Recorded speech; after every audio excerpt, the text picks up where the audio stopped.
Olá pessoal, professor Daniel Magalhães na área mais uma vez.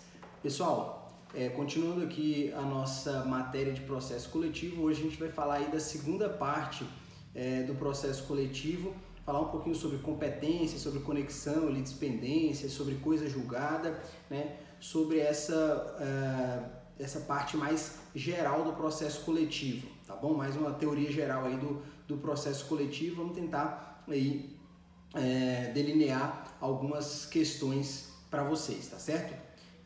Pessoal, estou aqui com o roteiro aqui na minha frente, aqui, tá? E espero que vocês estejam com o roteiro aí também acompanhando para facilitar a nossa aula, beleza? Então vamos lá, pessoal, sem mais delongas, vamos para a nossa aula de hoje. Primeiro a gente vai falar um pouquinho sobre competência no processo coletivo. Primeiro, pessoal, a primeira noção de competência que a gente precisa ter em relação ao processo coletivo, é o que eu já até falei um pouquinho na aula passada para vocês, é que nós temos foros concorrentes, né? Ou seja, vários foros onde a gente pode ajuizar esse processo coletivo. Mas nós temos ali uma regra geral que está lá no artigo 2º da Lei 7347 e no artigo 93 do Código de Defesa do Consumidor, que diz o seguinte, que o foro competente, via de regra, será o do local do dano ou aonde deva ser praticada a ação ou omissão, tá certo? Então, o foro competente para ação coletiva será o foro do local do dano, onde tenha ocorrido o dano, ou, se ainda não ocorreu o dano, no local onde tenha que ser praticada a ação ou a omissão, se for uma ação inibitória, tá bom? Artigo 2º da Lei 7347 e o artigo 93 do Código de Defesa do Consumidor. Pessoal, se o dano que ensejar essa ação coletiva for um dano nacional, ou seja, é um dano que causou prejuízo em todo o território nacional ou em grande parte do território nacional, essa ação ela poderá ser ajuizada tanto no foro da capital dos Estados-membros, ou seja, em qualquer uma das 27 capitais dos estados, né, 26 estados mais o Distrito Federal, tá certo? Como também ele poderá ser aí ajuizado no local do dano, se o dano for um dano um pouco mais concentrado. Mas, via de regra, nos danos, nas ações coletivas que visam reparar ou inibir um dano nacional, ou seja, em mais de 1, 2, 3 ou 4 estados brasileiros, a gente vai ter aí a capital de qualquer estado membro passível de ser competente para o ajuizamento dessa ação, tá certo? Salientando, pessoal, que a gente não tem uma regra objetiva do que seja esse dano nacional, tá? Isso fica a cargo da doutrina e da jurisprudência, mas considera-se, em geral, um dano nacional quando você tem um dano que tem um potencial de prejudicar o país inteiro ou pelo menos grande parcela da sua população, tá bom? E a gente pode dizer ainda, pessoal, que quando a gente tem um dano regional, onde se pega apenas uma região, por exemplo, a região norte, a região nordeste, a região sul, o que ocorre? Cada capital dos Estados-membros que compõem aquela região pode ser competente para o ajuizamento da ação, é competente para o ajuizamento da ação, né? Como já falamos aqui, foros então concorrentes, e aí o autor da ação escolhe qual foro ele deve ajuizar essa ação. Sempre lembrando, pessoal, que quando a gente fala de foro competente, a gente sempre deve ter em mente que devemos ajuizar a ação no local aonde se possa exercer a jurisdição de uma melhor forma. Então vejamos, se o dano ele é um dano regional, por exemplo, é um dano regional na região nordeste, por exemplo, mas ele está concentrado em sua maior parte no estado da Bahia, é natural e é importante que se faça o ajuizamento da ação lá em Salvador e não lá no Rio Grande do Norte, tá? Apesar de ser muito perto, a melhor prestação jurisdicional deve ser prestada aonde o dano ele está numa maior extensão, não que isso seja uma obrigatoriedade, porque a regra geral diz que você pode ajuizar a ação em qualquer capital de qualquer um dos estados membros, tá certo? Mas aí fica como uma dica para vocês, tá bom? Pessoal, quando os conflitos, esses conflitos coletivos, a ação tiver como objeto o conflito entre um Estado membro e um outro Estado, ou entre um Estado e a União, esse litígio deverá ser julgado pelo STF, conforme dispõe lá o artigo 102, inciso 1º, a linha F da Constituição Federal, tá? Então, se essa ação coletiva, né, essa ação de direito coletivo, esse processo coletivo que foi ajuizado entre um Estado e outro Estado, ou outros Estados, ou entre um Estado ou alguns Estados e a União, essa ação deverá ser julgada pelo STF. Dou 2 exemplos para vocês aqui. O primeiro exemplo, o exemplo aí da transposição do Rio São Francisco, onde envolviam uma série de estados, tá? Então era um litígio coletivo de situação de degradação de meio ambiente, de falta d'água em alguns estados por conta da transposição do Rio São Francisco, muitas questões ali que envolviam vários municípios e vários estados, e que esse litígio deve então ser julgado pelo STF. E agora, mais recentemente, a gente pode lembrar aí daquela questão dos royalties do pré-sal, né? Onde tinham vários estados brigando entre si ali para saber quem receberia, qual a porcentagem, quem receberia mais dos royalties do pré-sal, tá certo? Então, quando houver esses litígios coletivos entre estados ou entre algum estado e a União, o foro competente é o STF, tá bom? Pessoal, item 2 aí do nosso roteiro, a gente vai falar um pouquinho sobre conexão e litispendência. Primeiro, pessoal, é o seguinte: quando há a propositura de uma ação coletiva, o foro que recebeu aquela ação coletiva, ele vai se tornar prevento para poder julgar outras ações coletivas onde se possua a mesma causa de pedir e o mesmo objeto, tal qual a gente faz aí no processo individual, né? Ou seja, por que isso, pessoal? Pode ser que eu tenha uma ação civil pública e uma ação popular, por exemplo, ajuizadas em relação à mesma questão que estejam tramitando em foros diferentes. Então, é necessário que essas demandas sejam conectadas, sejam reunidas em conexão para um julgamento conjunto, tá certo? E aí o foro prevento será aquele que primeiro que reconheceu a primeira ação, onde a primeira ação foi distribuída, tá bom?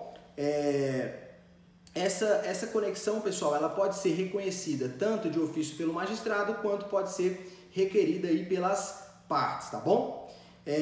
Em relação à litispendência, pessoal, a gente precisa entender o seguinte: quando a gente fala de litispendência no processo individual, a gente sempre lembra daquela tríplice identidade, né, dos elementos do processo.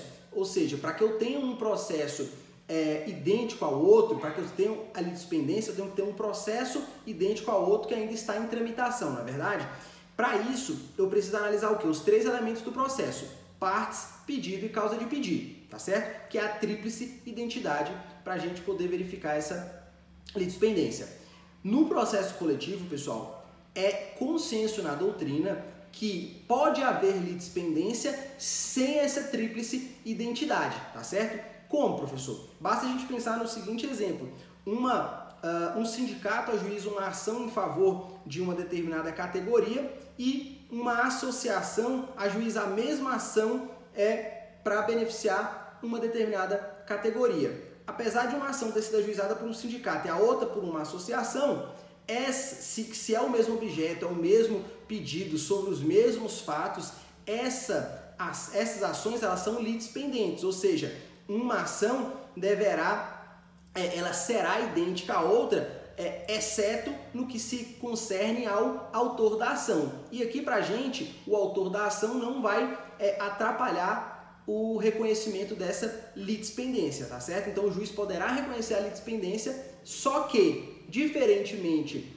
do processo individual, quando eu reconheço a litispendência, o que eu faço? O segundo processo ele é extinto sem resolução de mérito, né? No processo individual. No processo coletivo, pessoal, é diferente. O que o juiz deve fazer? Reconhecendo essa litispendência com autores diferentes, ele deve pedir para reunir as causas, né? Reunir as causas para um julgamento em conjunto. Por quê, pessoal? Porque se ele extingue a segunda ação, a entidade que ajuizou essa segunda ação que foi extinta poderá o quê? Pedir para entrar na outra ação como assistente litisconsocial, certo? Então, medida de economia processual de celeridade, é recomendado que o magistrado faça essa conexão das ações, tá certo? O que mais? Vamos lá. Item 3 aí do nosso roteiro, pessoal. Relação entre ação coletiva e ação individual. Lembrem vocês, pessoal, que a ação coletiva ela é uma ação que tem uma legitimação extraordinária, que a gente já vai falar agorinha sobre isso, mas que trocando em miúdos é o quê?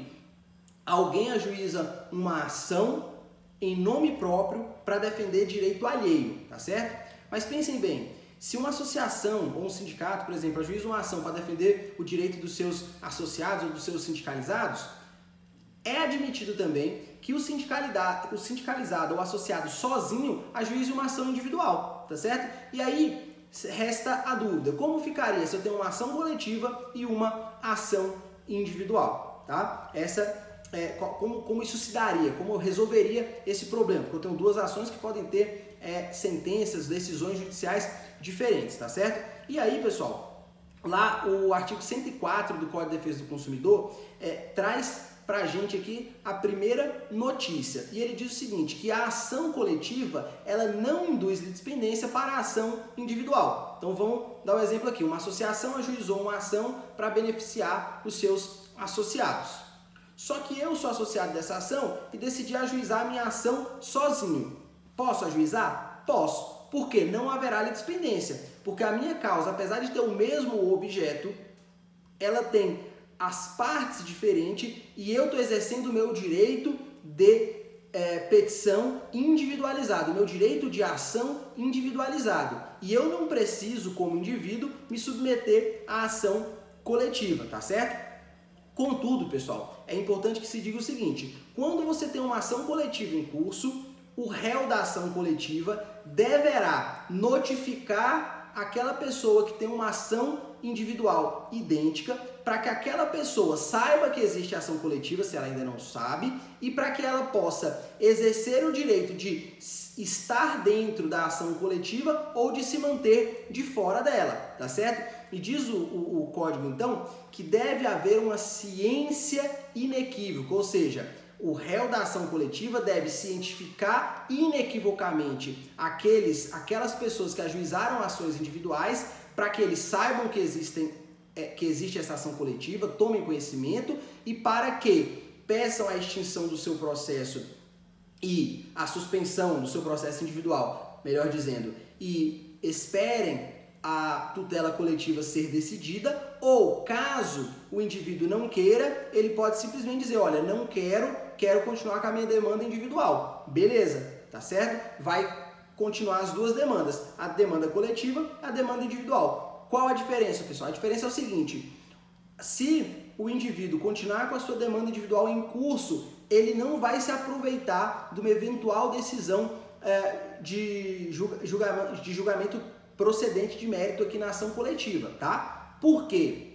Porque ele decidiu estar fora da ação coletiva, né? A gente diz que ele exerceu a cláusula de opt-out, ou seja, a opção de estar fora da ação coletiva. Estando fora da ação coletiva, então, não tem por que ele participar de uma eventual sentença procedente dessa ação. Agora, se ele pede a suspensão do seu processo e tem uma sentença de procedência na ação coletiva, essa sentença de procedência vai beneficiar esse indivíduo, esse associado que ajuizou a sua ação individualmente, tá certo? Então, muito importante. Muito importante. Pessoal, ainda uma última notícia em relação a essa situação entre a ação coletiva e a ação individual. A jurisprudência, ela vem entendendo, inclusive eu peguei aqui um RESP, o RESP 1.110.549 do Rio Grande do Sul, onde o STJ ele entendeu o seguinte, existe uma ação coletiva e várias ações individuais sobre a mesma temática. Então, o que o STJ entendeu nesse caso concreto? Ele entendeu o seguinte, já que tinham várias ações individuais que deveria haver a suspensão de todas essas ações individuais de imediato, para que se esperasse julgar a questão coletiva, tá certo? Então, assim, o STJ já exerceu, vamos dizer assim, ali o direito de suspender aquelas ações até que essa ação coletiva fosse julgada, tá certo? Para quê, pessoal? Para que o judiciário não precise estar julgando uma ação coletiva, mas várias ações individuais, tá certo? E aí isso, volto a dizer, foi uma decisão particular, numa questão específica, onde se tinham muitas ações, centenas de ações individuais e uma ação coletiva sobre a mesma temática. Então o STJ entendeu por bem que era melhor suspender as ações individuais e esperar a decisão no coletivo, tá certo? Item 4 aí do nosso roteiro, pessoal, legitimação. Primeiro, pessoal, como eu já falei na aula de hoje, repetindo, a legitimação nas ações coletivas, em geral, é uma legitimação que a gente chama de legitimação extraordinária. Por quê, pessoal? Pensem bem, a legitimação do processo individual é uma legitimação que a gente chama, em geral, de ordinária. Por quê? Eu tenho direito a algo e eu pleiteio em meu nome no processo esse meu direito. Então, eu pleiteio em nome próprio um direito que é meu. Agora, pessoal, no processo coletivo isso não se colocaria, porque como a demanda ela é coletiva, se todo mundo tivesse que pleitear o seu direito, todos deveríamos agir em litisconsórcio. Aí você imagina um dano nacional, 200 milhões de brasileiros ajuizando uma mesma ação, não faz sentido, né? Não tem a menor utilidade, não tem a menor possibilidade de isso acontecer. Então, no processo coletivo, a legitimação em geral ela é extraordinária. É alguém que ajuiza uma ação em nome próprio para defender direito alheio, tá certo? E isso, pessoal, é importante que vocês saibam. Por quê? Porque quando eu falo de legitimação extraordinária, eu estou falando de alguém que assume o ônus de ajuizar uma ação em nome próprio, inclusive suportando os ônus da eventual sucumbência, ônus de provar, para beneficiar terceiros, tá certo? Então não está sendo beneficiado é o próprio autor da ação. O autor da ação, ele não é beneficiado. Beneficiados são terceiros, são pessoas diferentes do autor da ação, tá certo? E isso que a gente chama de legitimação extraordinária. Pessoal, dentro dessa temática, vocês vão ver um pouquinho aí alguma diferença entre substituição processual e representação processual. E aqui eu faço um adendo em relação a isso. O que é a substituição processual? A substituição processual, pessoal, é justamente essa situação em que alguém em nome próprio ajuiza uma ação para defender direitos alheios, mesmo que essas pessoas, que esses terceiros não tenham lhe dado autorização para isso. Basta a gente pensar aqui no exemplo do sindicato. O sindicato de uma determinada categoria, ele é o defensor por excelência daqueles servidores, daqueles empregados, tá certo? E esse sindicato, ele não precisa de autorização dos seus sindicalizados para poder ajuizar uma ação, ou seja, ele age em substituição processual. Agora, quando a gente fala de representação, a gente está falando de alguém que ajuiza uma ação em nome próprio para defender direito alheio, mas com uma diferença. As pessoas que têm o direito que está sendo pleiteado, que será pleiteado em juízo, dão uma autorização para que este ente, para que esta pessoa ajuize a ação em nome próprio, tá certo? Que é, por exemplo, o caso das associações. As associações, para que elas possam ajuizar ações coletivas, elas devem ter dos seus associados uma autorização individual ou uma autorização por assembleia, tá certo? Isso decidiu o STF em 2015, tá? A partir do momento em que a associação vai ajuizar uma ação para beneficiar os seus associados, ela deve ter ou uma autorização individual de cada um desses associados, ou eventualmente ela deve ter uma autorização em assembleia e inclusive constar dentro do processo a lista dos seus associados, tá certo? Para ação popular, que é um tipo de ação coletiva das quais nós ainda trataremos nesse curso e das quais a gente já falou um pouquinho aqui, qualquer cidadão é legitimado para ação popular, tá certo? Então veja, a ação popular ela é um pouquinho diferente das outras, onde você tem uma legitimação um pouquinho mais restrita. Na ação popular não, pessoal. Na ação popular, qualquer cidadão que tenha título de eleitor poderá ajuizar uma ação popular, tá certo? Ainda um outro detalhe em relação à legitimação, pessoal. Vocês vão perceber que para as ações coletivas, a maioria dessas ações tem o Ministério Público, a Defensoria Pública tem legitimidade para poder ajuizar essas ações. Lembrando vocês que até pouco tempo atrás, até 2011, 12, a gente tinha uma discussão muito grande, ainda tem um pouco hoje, né, essa discussão, mas era uma discussão ferrenha aí, se a Defensoria Pública tinha legitimidade para ajuizar ações coletivas, tá? Então primeiro falou, não, a Defensoria Pública tem legitimidade para ajuizar ações coletivas quando beneficiar pessoas hipossuficientes, né? Só que hoje a gente entende que a Defensoria Pública tem a legitimidade para ajuizar ações coletivas, mesmo que não seja para a defesa de pessoas apenas hipossuficientes, mas em outras situações onde haja aí uma hipossuficiência jurídica ou eventualmente a Defensoria Pública entenda que possa ali defender um interesse daquela comunidade local, tá certo? Então só para ficar registrado aí. Pessoal, em relação à coisa julgada, o quinto item aí do nosso roteiro. A coisa julgada nas ações coletivas, ela é um pouquinho diferente das ações individuais, por óbvio, né? Na ação individual, aqueles que estão sujeitos à coisa julgada, aqueles que estão sujeitos aos efeitos da sentença, melhor dizendo, são as partes processuais, né? Autor e réu ou autores e réus, tá certo? Na ação coletiva, não. Na ação coletiva, em geral, ou a sentença ela terá uma eficácia erga omnes, ou seja, para todos, ou ultra partes, ou seja, para aquele grupo ou categoria, quando a gente está falando de direito coletivo estrito sensu, tá certo? E aí, pessoal, aqui eu até faço a leitura do artigo 103 do CDC, que vai exatamente trazer para a gente essa noção aí de coisa julgada em cada uma das três situações. Direito difuso, direito coletivo estrito sensu e direito individual homogêneo, tá? O inciso primeiro fala sobre o direito difuso, o inciso segundo dos direitos coletivos estrito sensu e o inciso terceiro dos direitos individuais homogêneos. E eu vou ler para vocês. Diz o seguinte o artigo 103. Nas ações coletivas de que trata este código, a sentença fará a coisa julgada, ou seja, nas situações de direitos difusos. Ela fará a coisa julgada erga omnes, ou seja, para todos, tá? Exceto se o pedido for julgado improcedente por insuficiência de provas, hipótese em que qualquer legitimado poderá intentar outra ação com idêntico fundamento, valendo-se de nova prova, na hipótese do inciso 1º do artigo único do artigo 81, do inciso 1º do parágrafo único do artigo 81. Pessoal, então, quando a gente fala de coisa julgada nas ações que versam sobre direitos difusos, você percebe que ela tem um caráter, primeiro, erga omnes, ou seja, atinge a todos indistintamente. Ela tem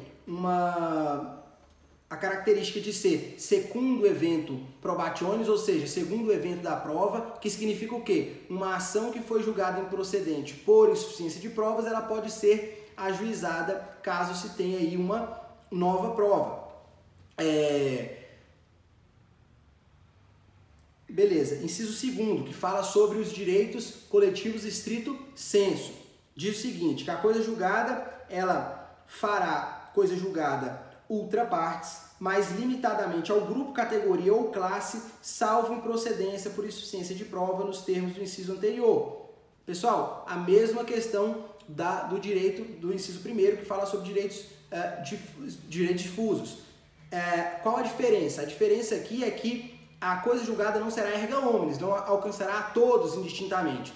Alcançará somente aquela categoria, grupo ou classe que requereu aquela ação coletiva, aquele processo coletivo, tá certo? E o inciso 3º diz que fará a coisa julgada também erga omnes, aqui em relação aos direitos individuais homogêneos, apenas no caso de procedência do pedido, para beneficiar todas as vítimas e seus sucessores, na hipótese do inciso 3º, parágrafo único do artigo 81. Pessoal, quando a gente fala então de direitos individuais homogêneos, a coisa julgada nesse tipo de processo coletivo também será erga omnes, também será estendida a todos, indistintamente, e aí é lógico que desde que essas pessoas estejam naquela situação jurídica pleiteada dentro do processo, tá certo? E, importante, ela fará coisa julgada em caso de procedência, ou seja, no caso de improcedência, qualquer legitimado ou qualquer pessoa individualmente poderá ainda ajuizar uma outra ação pleiteando o mesmo direito, o mesmo objeto da ação anteriormente ajuizada, tá certo? Pessoal, nós temos uma questão interessante e que dá muita confusão ainda na doutrina, na jurisprudência, que é a limitação territorial dos efeitos da sentença nas ações coletivas. Por que isso? Porque o artigo 16 da Lei da Ação Civil Pública e o artigo 2A da Lei 9494, eles dizem que a sentença coletiva ela será limitada territorialmente no território do órgão prolator da decisão. Então basta você pensar o seguinte: se eu ajuizei uma ação coletiva lá no TRF3 em São Paulo, essa ação coletiva ela só poderia produzir efeitos na circunscrição, na jurisdição, melhor dizendo, na jurisdição do TRF3, tá certo? Pessoal, mas isso não faz o menor sentido, tá? Não faz o menor sentido. E por quê? Quando a gente fala de ação coletiva, a gente está pleiteando uma defesa única de um direito que é de várias pessoas. Então, é o que a gente chama de defesa nuclear, né? Pessoal, esse tipo de limitação do artigo 16 da Lei da Ação Civil Pública e do artigo 2A da Lei 9494, ele é inconstitucional porque, imaginem vocês, uma sentença estrangeira que foi homologada pelo STJ produz efeito em todo o território nacional, ou até uma decisão brasileira que foi homologada num estado estrangeiro vai produzir efeitos lá fora. Por que uma decisão de um órgão jurisdicional do Brasil não produziria efeito em todo o território nacional? Será que de repente seria o caso de ter que homologar ela no STJ ou alguma coisa assim? Não faz o menor sentido, né? Basta você pensar o seguinte: numa ação de divórcio, o cara se divorcia em São Paulo, quando ele fosse para Minas Gerais, ele não estaria mais divorciado? Ou seja, porque foi proferida uma decisão lá em São Paulo? Não faz o menor sentido, né? Então, a melhor doutrina e grande parte da doutrina sustenta que esses dois artigos são artigos inconstitucionais e que não devem ser dada vigência a eles, tá? Então, inclusive, é muito importante que nós, como operadores do direito, saibamos que aquilo que está ali colocado nesses dois artigos tem uma inconstitucionalidade que ainda não foi declarada pelo STF, mas que ainda assim devem os magistrados fazer a sua declaração incidental de inconstitucionalidade e não os utilizarem, tá certo? Até porque, pessoal, imaginem vocês, a lei ela permite que qualquer ação coletiva possa ser ajuizada de âmbito nacional, possa ser ajuizada em qualquer estado membro. E aí, se eu pego uma ação de âmbito nacional, ação coletiva de âmbito nacional, ajuizo a ação lá em Belo Horizonte, por exemplo, na capital do estado de Minas Gerais. Essa ação ela só vai valer, de âmbito nacional, eu escolhi ajuizar ela lá, mas ela só vai valer para Minas. Então eu deveria ajuizar 27 ações coletivas, né? E aí você perde o efeito de defesa nuclear, podendo ter inclusive 27 decisões divergentes sobre uma mesma questão, tá certo? Então vejam que esses dois artigos eles padecem de uma inconstitucionalidade patente, tá certo?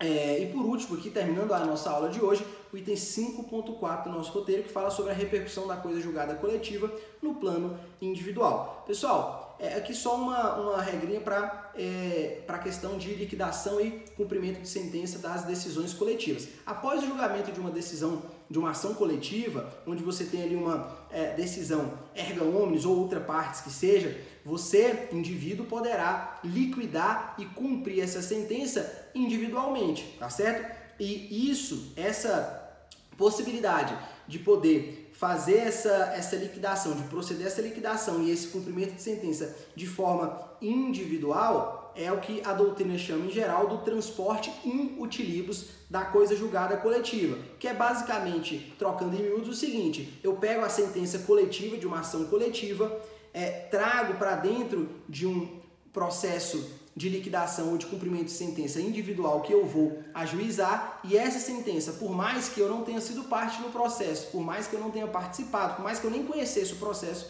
ele vai ser útil para mim na minha ação e eu vou poder liquidar e cumprir essa sentença, desde que, logicamente, eu esteja na situação fática que foi objeto daquela ação coletiva, tá certo? Pessoal, terminamos aqui a nossa aula de hoje sobre processo coletivo e fico à disposição de vocês para poder sanar qualquer dúvida que eventualmente tenha ficado, tá certo? Fiquem com Deus e até mais. Tchau, tchau.